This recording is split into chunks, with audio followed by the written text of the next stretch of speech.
Let's take a look now at some of what's been happening in the small cap sector for 2023. And to quote the late Queen Elizabeth II, the annus horribilis is now well and truly behind us. But are we to expect more of what we've seen last year to come? Well, Chris Boxall is a portfolio manager in the small cap space. He's constructs portfolios for clients around the AIM market. And Chris, it has really been a year to forget. We've spoken about this before. You've got some statistics just to put this into some sort of context, but whichever way you cut it, it has not been a good year. We'll get on to what 2024 could bring in just a few moments' time, but your thoughts on what has been a disaster? Yeah, I mean, it's been a pretty awful period. We've had, AIM's, we're predominantly looking at AIM in terms of UK small caps, and AIM's had a terrible time. It seems to me that it's been very firmly out of favor, even more so than the small caps in general. To put this into context, I mean, the AIM market itself is currently down about 12% year to date. And that's actually after recovery from October lows. You compare that to the FTSE 100, the 100 index, which is up a couple of percent. And of course, you've got the over the water, the US, the S&P, driven by the Magnificent Seven, has been absolutely flying. But within AIM, it's not just this year. That's on the back of another, bad year in 2022. It's been a really tough period for AIM, and many are sort of struggling to see where the positive performance may come from. But there are glimmers for optimism, shall we say? Let's if I can let's just talk a little bit more about what's been happening to AIM in 2023. Specifically, what are you referring to here that's driven the markets down? Well, you've had the big thing is interest rates. I mean, that's been huge. And previously, when we've had downturns, interest rates have been very low. People have been sitting on their hands doing nothing. Then after a while, they think, well, we might as well go back into the market. But when you're picking up circa 5% for doing nothing, and you see a lot of worry around, and you see economic worries, you see housing, market issues, you see the whole lot, everything hitting the fan at the same time. People are happy to sit in the tranquil surroundings of the bank relatively and soak up the interest. And for that reason, you haven't seen many flows back into notably into small caps. But not only that, you've seen we have had issues of profit warnings from smaller quoted companies. A lot of AIM companies have warned, and you're seeing also liquidity drying up. There's just no buying interest. And larger institutional investors are also having to manage redemptions out of their funds. So you're seeing a lot of selling and no buying coming in. And that's exacerbated the problem. I mean, the AIM is the fall in value of the daily, the daily value of shares traded on AIM is quite stark. I mean, the average daily value of shares on AIM trade is now down to circa 200 million for the year. And that compares to circa 266 million in 2022. I mean, it was even higher in 21 when we had this lockdown boom, but a sort of a more normal environment. You can see it's well down on 2022. And those fund redemptions, have had forced sellers. And it's made life very difficult. When companies warn, what we've seen is huge sort of irrational selling. They've become oversold very, very quickly. So a 10% profit warning or a 15% warning will conceivably or has resulted in a 30% sell-off in the stock price or even more on some occasions, because you've had this selling and no buying. So you've had a lot of stocks that have been very, very oversold, which is, again, perhaps what we'll get to, but it could be positive, for 2024. The oversold could conceivably come back. Okay, IPO markets for AIM this year. I already know it's been bad. Put that into some sort of context as well. Well, it's been absolutely shocking. I mean, we had a quick look at things, and I think there are only 12 new issues in 2023. That's only 12 new arrivals on AIM. That's the lowest on record ever. 2022 was the previous low with 19. It doesn't. I think there's one new company that's come onto AIM in December. Chapeldown, the sparkling wine producer, the English sparkling wine producer. So that's been the only one. So only 12 new issues. And on the other side, we've had 68 departures from AIM, which is also a lot.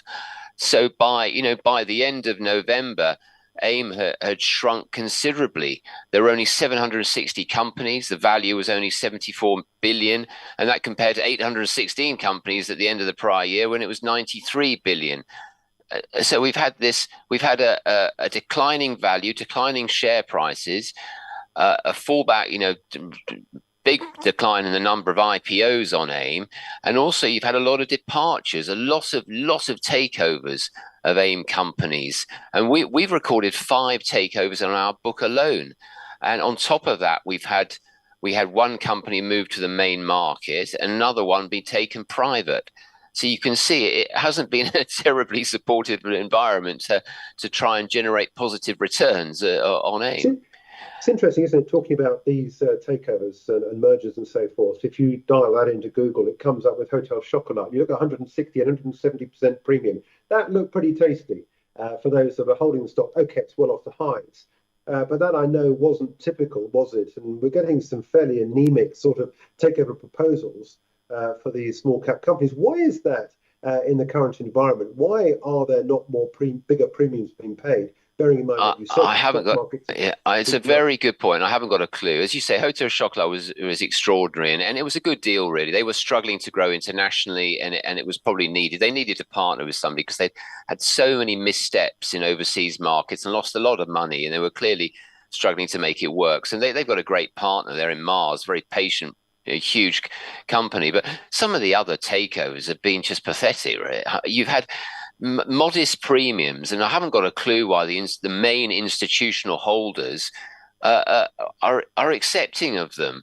They could sit on these businesses for a few years, display a little bit of patience, maybe support them with some new equity if needed to support their growth, and enjoy much greater returns over the longer time, in our opinion. But they seem happy to take 30%. Even less, top level 40% premiums on the offers, and that it's ironic, really, when the UK investor base isn't really interested in investing in AIM. Private equity buyers and industry buyers, in the case of Mars, and there have been others. United Health, another huge US listed company, bought one of our stocks, EMIS, which is another big AIM company. But you've got these interested buyers. The UK shareholder base isn't interested, and so that there's a clearly appeal on AIM, and from some big, giant investment groups. Yeah, one of the stocks I know, we weren't going to talk detailed stocks, but I knew you wanted to highlight SMS, smart metering systems, as a good example. Let's bring up a chart of that, and you just talk us through what's gone on here. We talk about these companies being beaten up. I mean, look at these. These are broken down into the last 3 years. And you can quite clearly see on the right-hand side, which is where the story is. Give us some more detail about what's been happening. And is this typical of an AIM stock? Well, it is typical in terms of the takeover, when you can see the trend has been low, the stock's near to its 3-year lows, and you've got a buyer coming in this case, a very rich private equity company, KKR, a very big one, evidently sees real value in smart metering at this level, is prepared to offer a 40% premium to the share price at the time.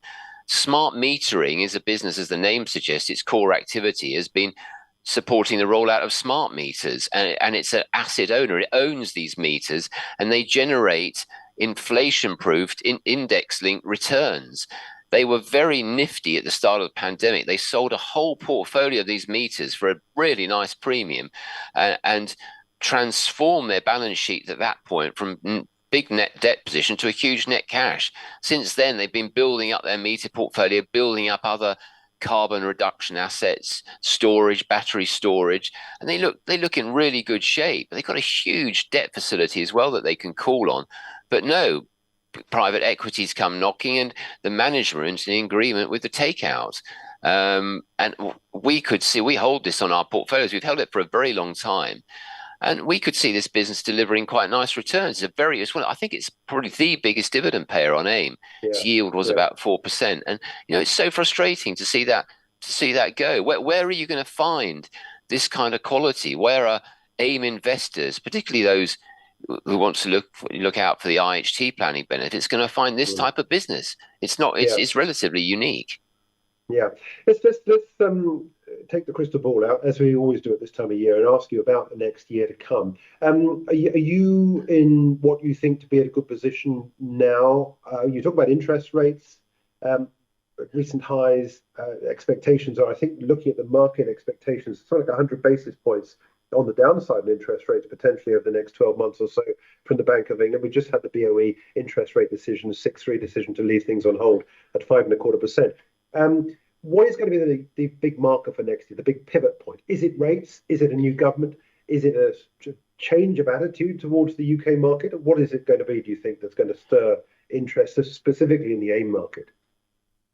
I specifically on AIM, rates are a big issue, and the rates are going to be big for the UK market as a whole. So the interest rate issues there, that's fundamental to investors' perception of equity markets and their view of things. So that's key. In addition to that, we've the current government's chucked out a few reforms, the Mansion House reforms, which is suggesting putting a lot of money, potentially redirecting pension money into AIM. I think we're going to hear probably more on that. I mean, that's only been mooted as coming into play at 2030, but we're probably going to get some more detail. I'm not that impressed with it. I don't think pension holders are going to be that happy with the thought of their pensions being forcibly redirected to go into unlisted securities, of which AIM is one. There's a clear risk of flooding a tiny market with too much capital, and we've seen how badly that can go. Sorry, if it does when it does happen. So, but that I think we're going to see more detail on that. The other big thing with election, we've got possible changes to inheritance tax. It wasn't mentioned in the autumn statement. Everybody was expecting something. Will there be changes to inheritance tax? How could that impact AIM? If they do change inheritance tax rules, which would be derogatory to frame, but what other initiatives will they put in place to encourage investment in smaller companies? I think they'll have to do something to encourage investment.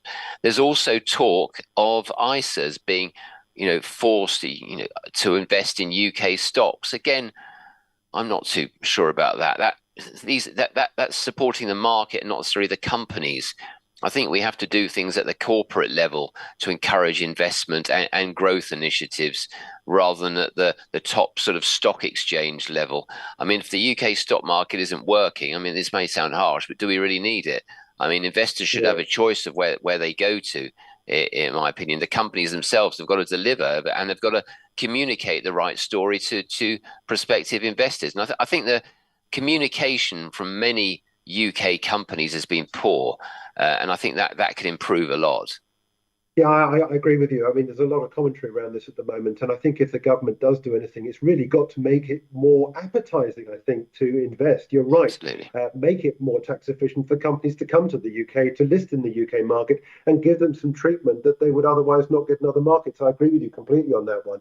Let me just quickly reverse back into the point you made about inheritance tax. Now, again, we've spoken about this before. Fundamental asset management, you provide a service where you are directing investors around this. Just remind us again what the AIM market is and in terms of its exposure to inheritance tax and how it helps people plan tax in this area of the market. A lot of people, a lot of private investors are attracted to invest in AIM securities with the potential of mitigating future inheritance tax. And it does make up a decent chunk of AIMs. If you look at the shareholder registers of many large AIM companies, there are a lot of institutional investors who specialize in inheritance tax planning. There are also a lot of institutions that have nothing to do with it. So there are a lot of non-IHT investors. Now, if they did change the inheritance tax rules to make it so there wasn't an inheritance tax break to invest in AIM companies. That's the harshest potential change.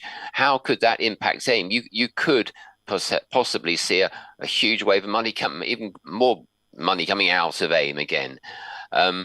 Also, if they lift the threshold and take more people out of the inheritance tax net, that will encourage less investment in AIM as a potential, mitigating sort of tool product to save future inheritance tax. How could that impact things as well? So both of those inheritance tax initiatives or changes could hurt AIM unless they do something more positive to attract the flows in. So who knows? Who knows with that?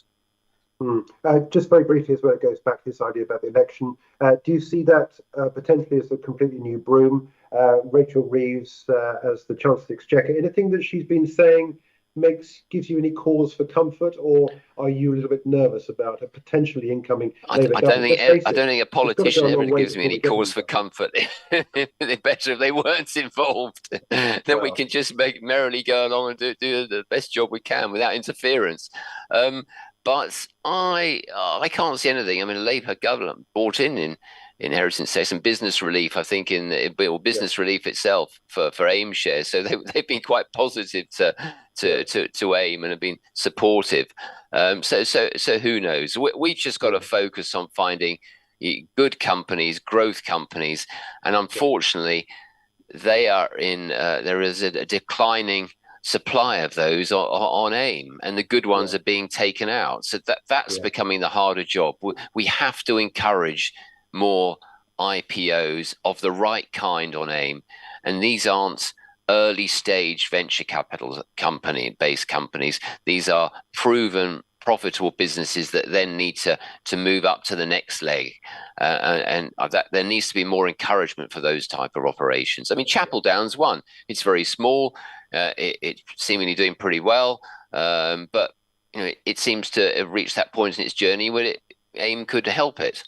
Yeah, yeah. Look, Chris, wish you a very happy New Year, a prosperous 2024, and we look forward to speaking to you again in the new year. Thanks for your time. You as well, thank you.